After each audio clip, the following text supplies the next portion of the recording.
Abatuuze ku byalo bisatu omuli Lutete, Kyakabadima ne Kyenzige Town mu Buyaga West Division mu disitulikiti y'e Kagadi be bakedde okwekalakaasa mirembe nga balaajanira abaddukanya disitulikiti okubakolera olutindo olugatta ebyalo bino.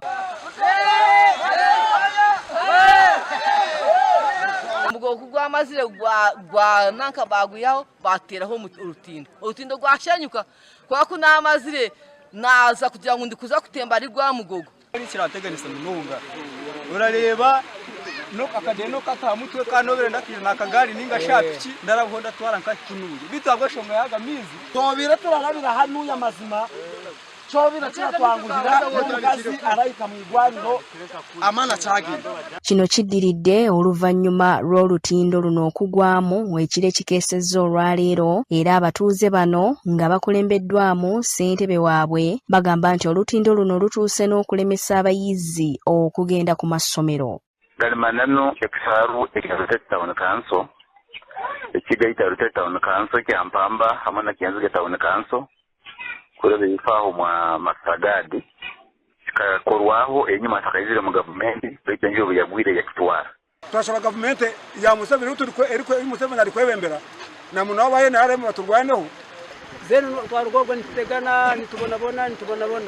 zeni jeru ho bija batinda hekitaru kinuya ikitaru bakitunda mu butahika twagambira cyamane 5 barazana mu cyaro barahendeka abo kujangu transport eri higuru habo kugira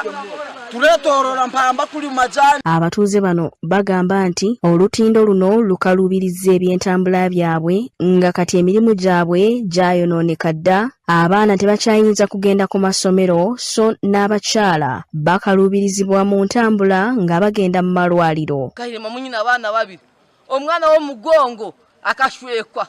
onankeji ebisajona nashanga bwena yahwireyo. Lutete nito twina katara kamani kandi tatwara Kagadi niyo twinirwa ryamani kandi umuhanda twada kwetora Kyenzige no kugenda umuhanda murengwa munonga obe barakowa sini nkenkumikisha bako mutwaro. Babaddukanya emirimu mu disitulikiti y'e Kagadi bagamba nti balina obwetaavu bwa kawumbi kamu n'obukadde 3 okusobola okukola olutindo luno naye ensimbi zino tebazifunanga. Obunyekire mu gavumenti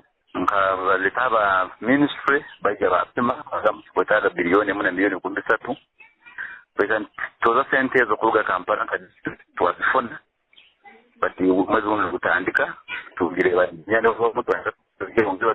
batubaruyingire ekisaro ekyo barore ate minimum cost bwezi kwa sente ntoito tukusaka kumoroka sente zinga nuko turore obanka district obanka